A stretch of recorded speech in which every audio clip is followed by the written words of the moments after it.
Hey folks, JJ coming to you from the shop of Jewett Guitars in downtown Cleveland, Ohio. And a lot of you have been asking Stewmac and me about how you clean up after using the two-component Ilva Finishes.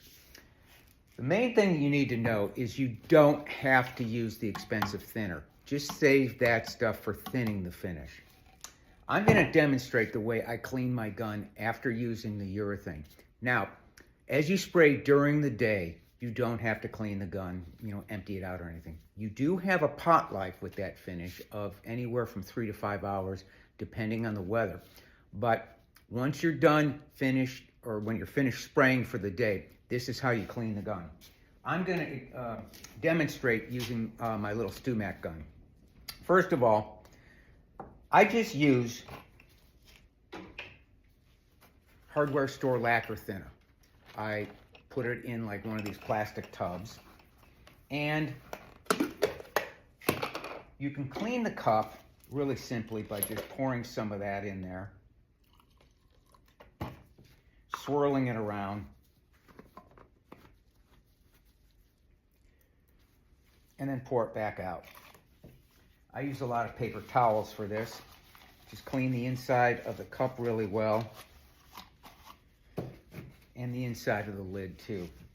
If you have to, you can soak these lids. These nylon lids are fine. You can soak them in lacquer thinner too if for whatever reason you can't get rid of it. Take off the cup. Take off your air cap. The air cap is this thing, which is, sometimes hard to take off.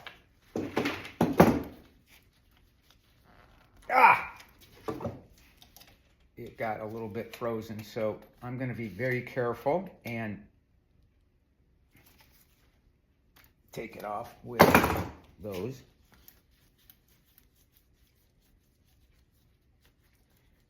And just drop your air cap in the lacquer thinner. The second thing you need to take off is the nozzle. And I just use a wrench for that, which I don't have out. So let me go grab my wrench. It was probably out here the whole time. Yes, it was. I don't know what size this is. I just use a crescent wrench. The nozzle should come out as a complete piece, something like that. Drop that in the lacquer thinner. Back off your fluid valve, this thing here, and for whatever, and please don't lose that spring. Those things have a nasty habit of, if they drop on the floor, they go into the dark area of never finding it again. So I'll very carefully put those over there, and then pull your needle out backwards. If you have to give it a little help with some needle nose, please do so.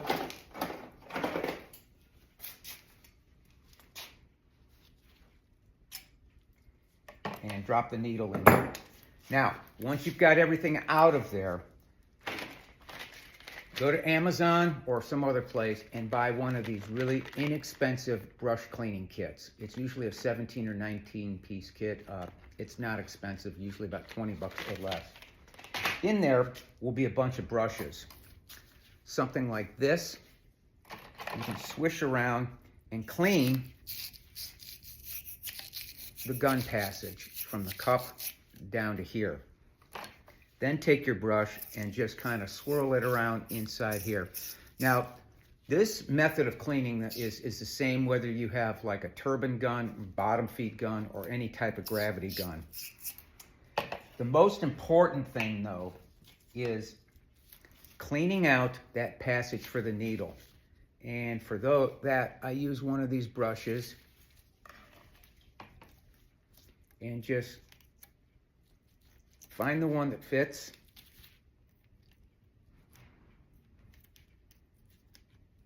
And push it back and forth. Now what you're doing is you're cleaning the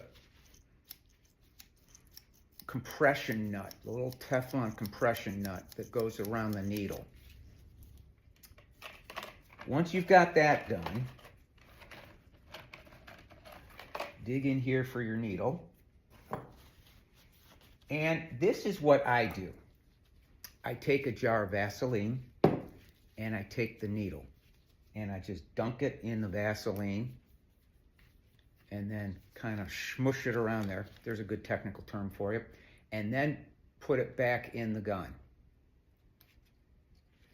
What that does is that lubricates the needle shaft where it goes in through that compression nut and keeps it nicely lubricated so it can move freely back and forth.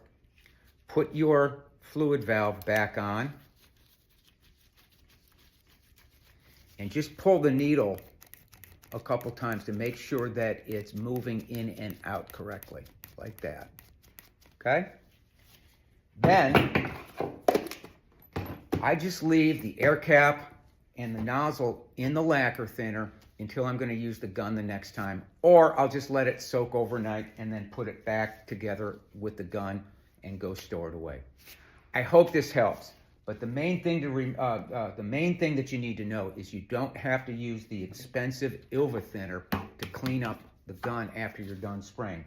Just go buy some lacquer thinner at the hardware store or somewhere else. That's what I do, and that's what I've been doing for over 20 years. It works fine, and I've never had a gun go bad on me. Over and out.